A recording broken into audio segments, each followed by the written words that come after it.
Ladies and gentlemen, Ronald Ray here, your boy with a cornbread accent. Welcome you to this week's edition of Wrestling Trivia Tuesday. Appreciate you guys tuning in. If this is your first time tuning in, what I do is every Tuesday I ask 5 questions, all dealing with the sport of professional wrestling. If you enjoy it, click the like button, leave a comment, let me know how you did, and be a champ and hit that subscribe button. Without no further ado, let's let her rip. Alright, question number 1. At the World Wrestling All-Star Inception pay-per-view in 2001, who did Jeff Jarrett defeat to become the WWA World Heavyweight Champion? Was it A. Road Dogg Jesse James, B. Sting, or C. Scott Steiner?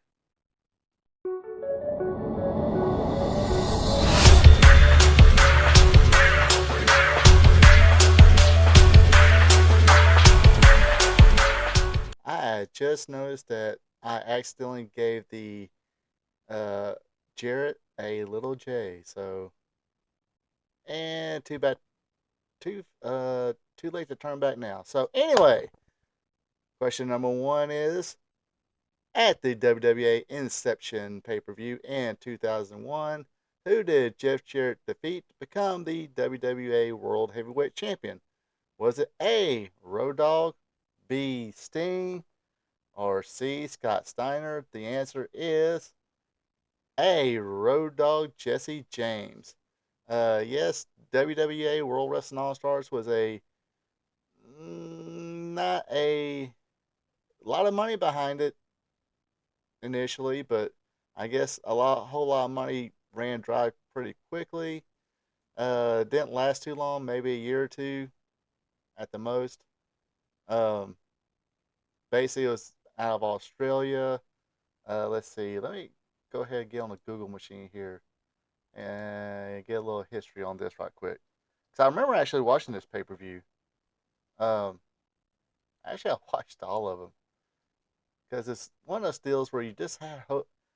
We wanted a alternative then already. Yeah, it lasted 2 years. The owner was the guy by the name of Andrew McManus. Director was Jeremy Borash. Or he was the director of talent. Basically, I think it was based in Australia. Yeah, based in Australia. They had a couple pay-per-views in Australia, one in Vegas one time. But yeah, this is kind of was a prelude to TNA, but it has some talent on there. You got to see some people got to see for the first time, especially on pay per view. Well, probably not on pay per view because I got to remember that AJ Styles was in WCW, but you've seen a whole lot of different names. Some upstarts, Frankie Kazarian, Christopher Daniels, again AJ Styles, Low Ki, seen for the first time. A few people kind of made special appearances and whatnot, but it just couldn't couldn't keep going. Anyway, speaking of keep it going, let's go to question number 2. All right, question number 2. Back in 1987, March of '87 to be exact, excuse me. The WWF presented the Frank Tunney Senior Memorial Tag Team Tournament held at the Maple Leaf Gardens in Toronto, Ontario, Canada. I guess this was their answer to the Jim Crockett Senior Memorial Cup Tag Team Tournament. Taking a hunch there. Anyway, question is, who won the WWF Frank Tunney Senior Memorial Tag Team Tournament? Was it A, the Can-Am Connection, Rick Martel and Tom Zink, B, Axe Smash Demolition, or C, B, Brian Blair and Jumpin' Jim Brunzell, the Killer Bees?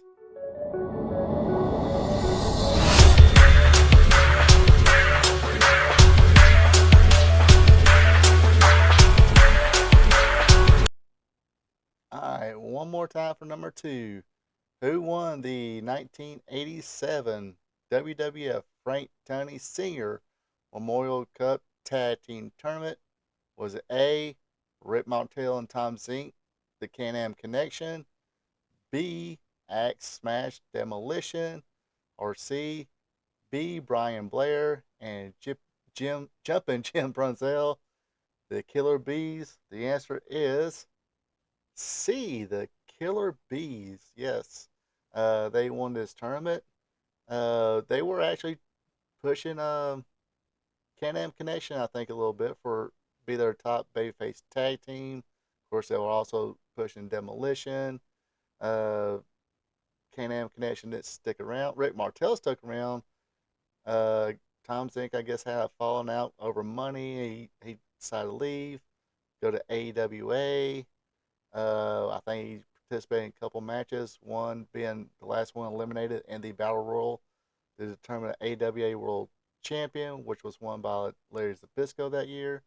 Then he wound up in WCW as the Z-Man. Um, Killer Bees had been there for a while. Looked like they were getting pushed there for a bit, especially when the Hart Foundation were. I guess around this time when the Hart Foundation were tag team champions, they looked like they was going to be the team to beat them, but uh, it actually wound up being another team. Brett Martel was in called Strike Force. That's when he was teaming with Tito Santana. Anyway, uh, let's go to question number 3.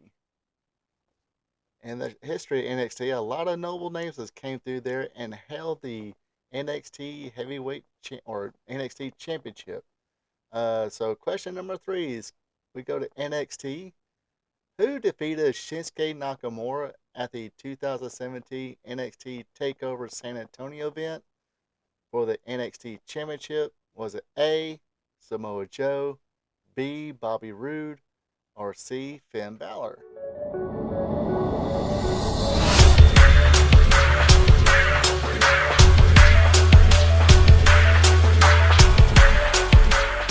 All right, here's our number 3 question dealing with NXT. Who defeated Shinsuke Nakamura at the 2017 NXT TakeOver San Antonio event for the NXT Championship?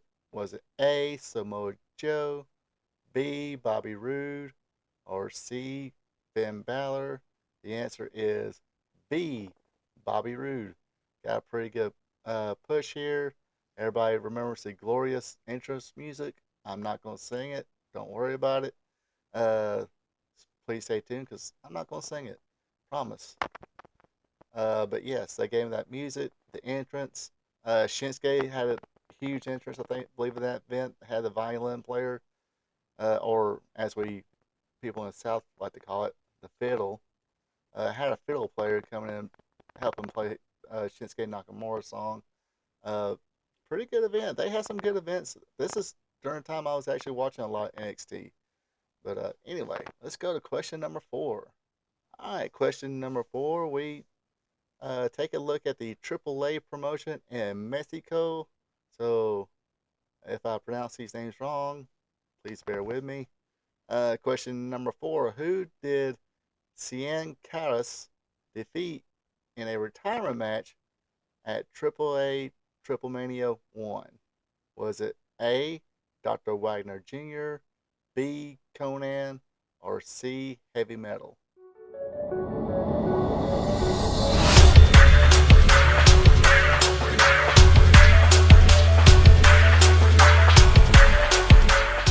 All right, number 4 again. Who did Cien Caras defeat in a 2 out of 3 falls retirement match at the main event of the AAA promotion Triple Mania 1? Was it A, Dr. Wagner Jr., B, Conan, or C, Heavy Metal? Well, with the help of Jake the Snake Roberts in the second fall, Sin Caras defeated Conan. Conan did take some time off to do some Mexican movies. Dude was over like Rover at one time in Mexico, basically kind of like their Hulk Hogan. Um, but then he came here and didn't have the same didn't get over the same way. I think he had an opportunity to become Max Moon or Maximilian Moon in that whole getup that Paul Diamond wound up wearing, but he was originally offered it in the WWF. Um, Supposedly, what kind of messed it up when he decided to join uh, uh, Gringos Locos, the tag team that um, Art Barr and Eddie Guerrero. He decided to join that group. Like supposedly that kind of uh, his character kind of hit a brick wall. His popularity kind of hit a brick wall. Not a total brick wall. He still was pretty popular, uh, but that was kind of the happening thing though. Even though there were the Rudos heels at the time, he decided to join them. But anyway, so yes, it was Conan versus Cien Caras.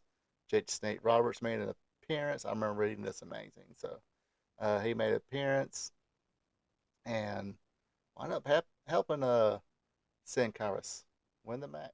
All right, it is main event time. Question number 5. Who became infamous for breaking Bruno Sammartino's neck in 1976?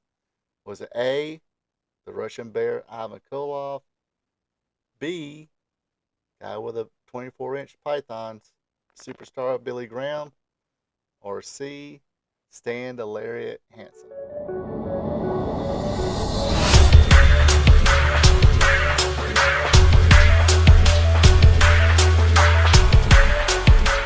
All right, main event time. Question number 5.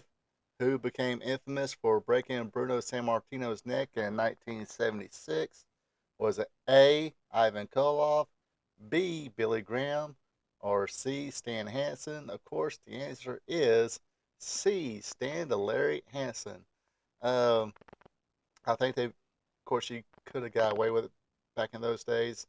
They pretty much said, oh, the lariat caused uh, Bruno Sammartino's neck injury, but I think it was a botched body slam, if I remember correctly from watching a shooter interview and you know reading magazines or reading the shoot magazines, um, or the kayfabe breakers magazines.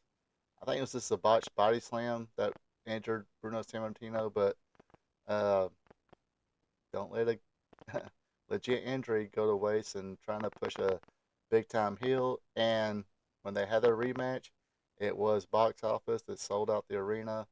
But yes, it was Stan Hansen who uh, broke Bruno Sammartino's neck. Anyway, that does it for me this week for Wrestling Trivia Tuesday. Like I said, hope you folks had fun. If you did, smash the like button, leave a comment. Let me know how you did. Any memories of this stuff, you know, ringing in your head. And I'll, of course, tell me how you did and uh, tell me any memories you might have. Also, be a champ. Hit that subscribe button. Until then, you folks have a good one and take it easy. Thank you for checking out my video. I really do appreciate it. And of course, this is the part where I ask you, if you're not a subscriber yet, to click on that subscribe button, leave a like, also share with friends. And if you want to follow me on social media, on Twitter, X, it's at RRPATRPTV 46. On Facebook, it's this Ronald Ray. And yes, I need to turn in my man card because I do have a TikTok. You can find me on TikTok at RP2Vision. As always, you have a good one and take it easy.